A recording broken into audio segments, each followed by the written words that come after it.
Hello guys, how are you? Welcome to our channel. This is Zubin. Hello guys, नमस्कार। मैं हूँ Suman. How are you? Hope you guys are doing well. And today we are bringing a content. Basically, we are going to talk about Pakistan because a lot of things that needs to be talked about, and this particular topic has been trending. So we thought to give our reaction to this. So before going ahead, let's view some snippets about the latest news over there.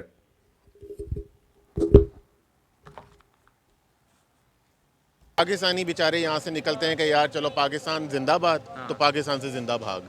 तो कुछ अरसे में हमें ये लग रहा है कि हम लोग घर की आहिस्ता आहिस्ता चीज़ें बेचेंगे और हम अपनी ज़रूरियात पूरी करेंगे। इंडिया की बात करें तो आप देखें पिछले दिनों आपने एक मोदी साहब का वो देखा होगा इंटरव्यू, जिसमें उसने तोशा खाना की बात की है कि वो एक चद्दर भी मिलती थी तोशा खाना में देते थे कि ये मेरी कौम का है। हमारी मैशत में तो अभी तक हमारे पास तो तीन तीन अरब रुपया भरा है, उनके पास 600 अरब रुपया भरा है। तो हमारे और उनके मैशत में बहुत फ़र्क है। हम उनका मुकाबला नहीं कर सकते किसी भी मैदान में। बांग्लादेश तो शायद शुक्र करेगा कि हमसे अलहदा हो गया। आम आदमी के लिए परेशानी है, फिर भूख है, खाना जंगी तरफ जाएंगे, रोड पे होंगे, डकैतियाँ होंगी, चोरियाँ होंगी, ये चीज़ें आम हो जाएंगी। फिर अब ना रोटी दस्तयाब है ना बोटी दस्तयाब है। हर चीज़ की कीमतें जो है वो आसमानों को छू रही हैं। किस तरीके से देखते हैं आप?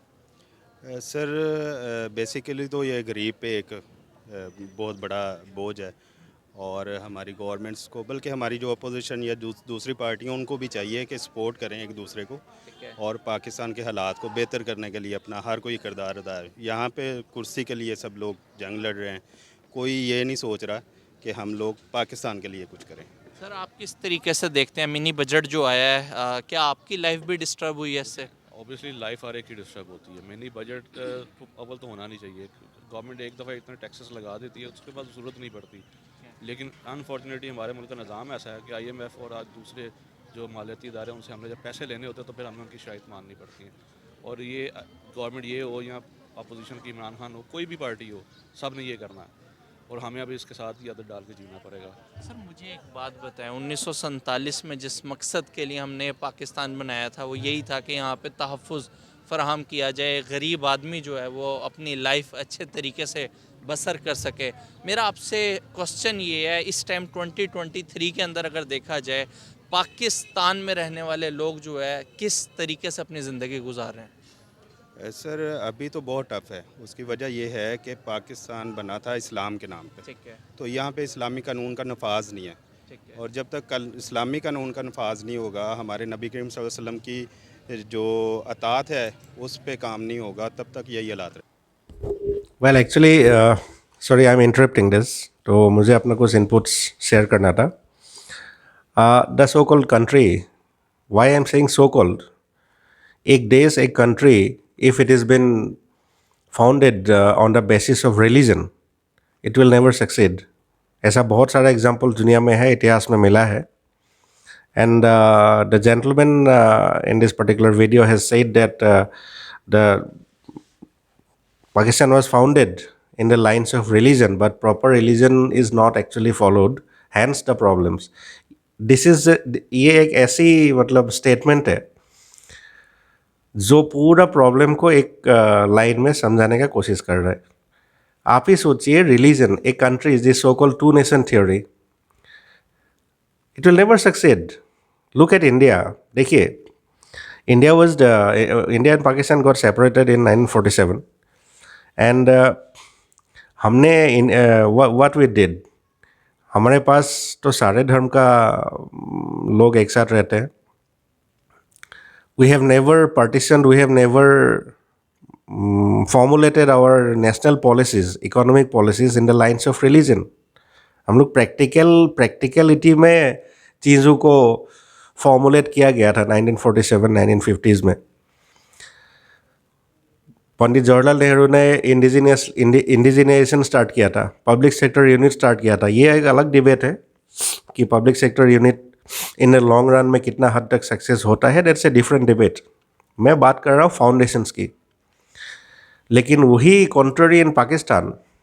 चलिए, Pakistan Muslim League so called Muslim League during partition with leadership of Mohammad Ali Jinnah, उनको चाहिए था एक देश that will be like a exclusive country for Muslims, बस डेज तो 47 में तो मिल गया, उसके बाद आपने क्या किया? That's what I like to know. I would like to ask my Pakistani friends, what have you done? What was your founding principles? Only religion? आप दुनिया का कोई भी एक एग्जाम्पल ले लीजिए. There are many countries those who are like founded on the principles of religion. It's not going to succeed. And I beg to differ from this gentleman who said that proper religious law has to be followed. No. इतना orthodoxy, इतना ये इसमें there won't be anything left over there. Okay, let's continue the discussion. Let's see how it turns out, right? Sir chicken 600 रुपये kilo हो गया है, अगर रोटी देखी जाए 40 रुपये की मैसर है, गैस के ऊपर टैक्सेस बढ़ गए हैं. अब आप यकीन करें, ज़िंदा तो ज़िंदा, अब कब्रों के ऊपर टैक्स लगाने पे गवर्नमेंट आ गई है. जो बड़ी साइज़ की कब्रें हैं, बाकायदा रात को इसको उन्होंने बजट के अंदर बताया है कि बड़ी साइज़ की कब्रों के ऊपर भी गवर्नमेंट अब टैक्स लगाएगी. ज़िंदा तो टैक्स दे ही रहे हैं, अब ये कब्रों के ऊपर टैक्स किस तरीके से देखते हैं? सर ऑलरेडी पहले भी था कि हम जो मरते थे उसके लिए भी हमें कब्रिस्तानों में जगह भी खरीदनी पड़ती थी, वो सारी चीज़. लेकिन अब- टैक्स नहीं था. अब कुछ और ज़्यादा हो जाएगा. लेकिन बात ये है कि जब तक हमारे अवाम खुद को सही नहीं करेगी, हमारे हुक्मरान सही नहीं होंगे. बस बात इतनी है. सर आपको नहीं लगता कि अब आहिस्ता आहिस्ता ज़मीन जो है वो पाकिस्तानियों पे मज़ीद तंग की जा रही है? एक आम मीडियोकर फैमिली से ताल्लुक़ रखने वाला जो शख्स है, उसके लिए ज़िंदगी गुजारना पाकिस्तान के अंदर दिन ब दिन मुश्किल होता जा रहा है. देखिए, पिछले 10 साल की अगर आप हिस्ट्री उठा के देखें, थोड़ा सा एनालिसिस करें, तो पाकिस्तान से जितने भी एजुकेटेड पर्सन है ना, डॉक्टर्स कम्युनिटी हो गई या नर्सिंग कम्युनिटी हो गई, दूसरे शोबों में, वो सारे लोग यहाँ से माइग्रेट करके बाहर चले गए हैं. उसकी वजह यही है कि लोग अब पाकिस्तान में रहना नहीं चाहते. हम लोगों की मजबूरी है, हम लोग यहाँ तो अब पाकिस्तान में रहेगा वही जिसके पास ऑप्शन नहीं है या जिसके पास पैसा नहीं है. ठीक है, आप देखें जितना भी बजट आ रहा है उसका सबका इम्पैक्ट उस बंदे के ऊपर आ रहा है जो मिडिल क्लास है. एक गरीब आदमी को कोई फ़र्क नहीं पड़ता, उसको तो कहीं से मांग के भी रोटी मिल जाएगी. जो लोअर मिडिल क्लास का बंदा वो पिस रहा है, क्योंकि उसने अपना भरम भी रखना, उसने सब कुछ करना है, तो उसके लिए तो मुश्किलात में इजाफा ही है ना. सर मुझे ये बताएं, अगर मैं अपनी नेबर कंट्री इंडिया की आपसे बात करूं तो इस टाइम वहाँ पे वर्ल्ड की 5th लार्जेस्ट वो इस टाइम इकॉनमी है, और जो वहाँ पे लोगों का लाइफस्टाइल है वो ऑब्वियसली पाकिस्तान से बहुत बेहतर है.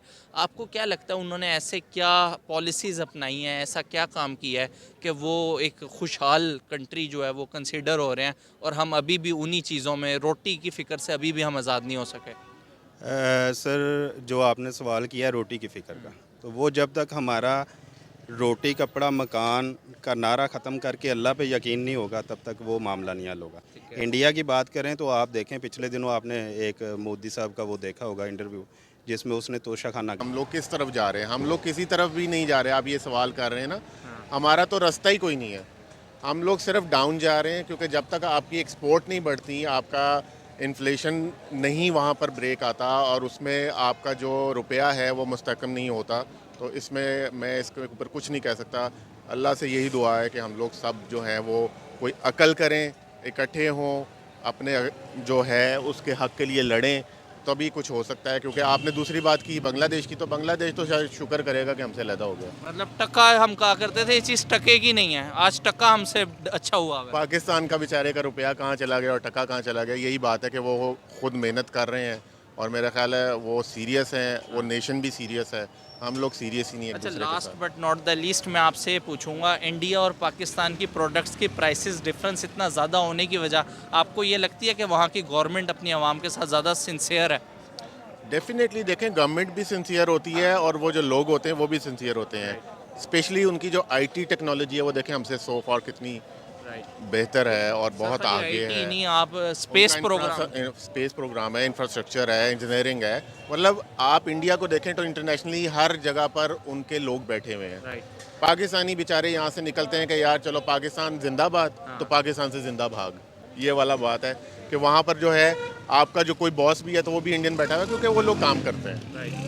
हम यहाँ पर सिर्फ ये भाग के जान बचाते हैं, वहाँ पे लेबर कम्युनिटी के साथ जुड़ जाते अभी हैं. ट्रेड भी बंद हुई हुई है, जिसकी वजह से सब्जी की जो कीमतें हैं वो बहुत ज़्यादा, वेजिटेबल्स की प्राइसेस बढ़ी हुई हैं. आपको लगता है इंडिया के साथ ट्रेड शुरू कर लेनी चाहिए पाकिस्तान के हक में? सर जो बेहतर मुल्क के लिए, आवाम के लिए हो, उसको लोग फॉर द टाइम बिंग करना चाहिए. अस्सलाम वालेकुम. जी वालेकुम. आपका नाम? मोहम्मद ज़ुबैर.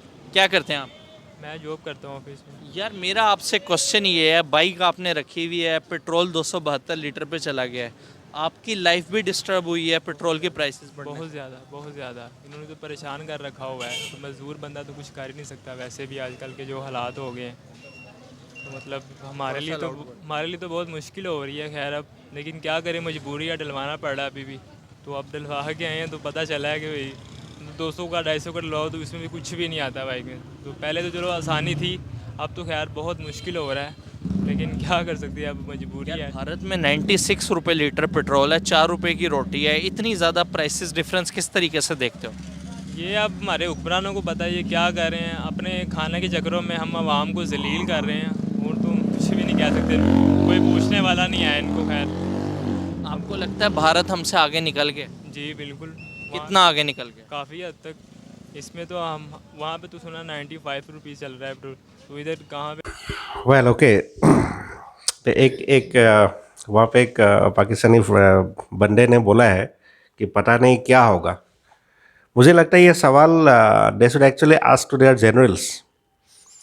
उन लोग का जो कॉर्नर प्लॉट्स है नो, लंदन में प्रॉपर्टीज़, दुबई में प्रॉपर्टीज़, अमेरिका में प्रॉपर्टीज़, ये जो लंबी लंबी गाड़ियों का काफिला। अभी कुछ दिन पहले एक तो न्यूज़ सुना था, you know, world bank has declined this particular loan that they have been desperately asking. लेकिन पता है 600 कितना लग्जरी कार्स वो किया गया इम्पो, मतलब दे हैव एक्चुअली फॉरेन से ये मंगवाया है। आई मीन इससे ज़्यादा अमेजिंग बात कुछ हो सकता है क्या बोले तो? 600 समथिंग, मैं भूल गया था अप्रॉक्स फिगर। आपका मुल्क किधर जा रहा है and you are going for luxury cars. You know, those generals so far, you know, they're not bothered about those common citizens. And जो common लोग हैं वो लोग पूछ रहे हैं कि हमें पता नहीं अभी what will happen to the future of and all that. देखिए प्रॉब्लम ये है, you have to accept the reality. You cannot compare yourself with India. You know, India is quite big in terms of size, population. और जो मैं वही बोला, जो fundamentals, एक देश का fundamentals जो है, फंडामेंटल्स जब वो देश बना था, जब उस देश का कानून व्यवस्था जो संविधान बना था, उस टाइम पे क्या फंडामेंटल सेट किया गया था, क्या विजन था अगले 20 साल 30 साल के लिए, क्या क्या किया था। आप Pakistani brothers and sisters, I request you to do little bit of research in 1947 what Indian government has done and what Pakistani government has done, at least for the near future, for the next 20 years. Yes, now they might argue कि नहीं 60s में तो पाकिस्तान का economy बहुत अच्छा था। हाँ अच्छा था, नो डाउट अच्छा था, इंडिया से बहुत बेटर था, ये भी सच्चाई है। लेकिन आपने कभी सोचा वो पैसा आया कहाँ से था?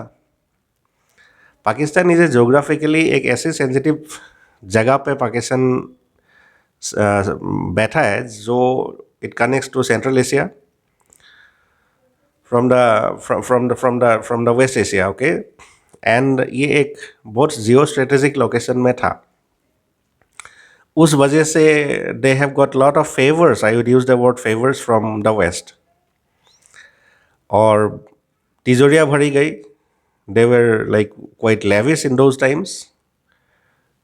बहुत सारा बिजनेस शुरू हुए थे, बहुत सारा बिजनेसमैन बढ़िया से यू नो अमीर हो गए, लेकिन long term government economic strategy तो नहीं था, दैट्स फॉर श्योर। उसका फंडामेंटल कारण, one of the reason is if a nation cannot be founded on religious lines. Bangladesh का बात करते हैं ना, Pakistani brothers and sisters, Bangladesh why they have to separate from this thing Pakistan? They were persecuted, वो लोग को मजबूर कर दिया गया था। वो लोग ने बोला नहीं था कि हमें पहले सेपरेट कर दो एंड ऑल दैट। उन लोग को अपना हक दिया नहीं गया था। इलेक्शन जीता था एंड दे वर डिनाइड।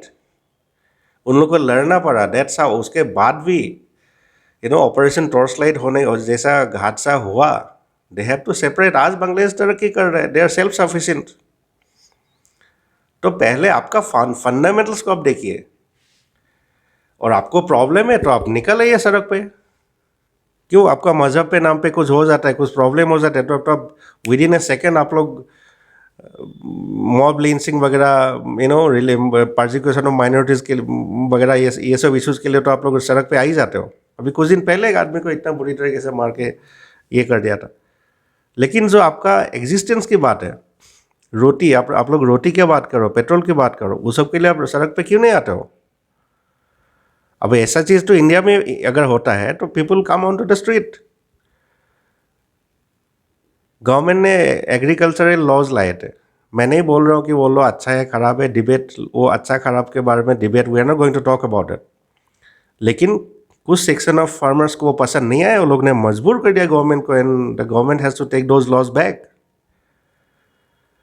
तो जब आपके पास अपना बेसिक्स के लिए अगर आपको लड़ना है तो लड़ना पड़ेगा. But you guys are in an illusion of so called a religious identity, and that's not, you will not be accepted anywhere.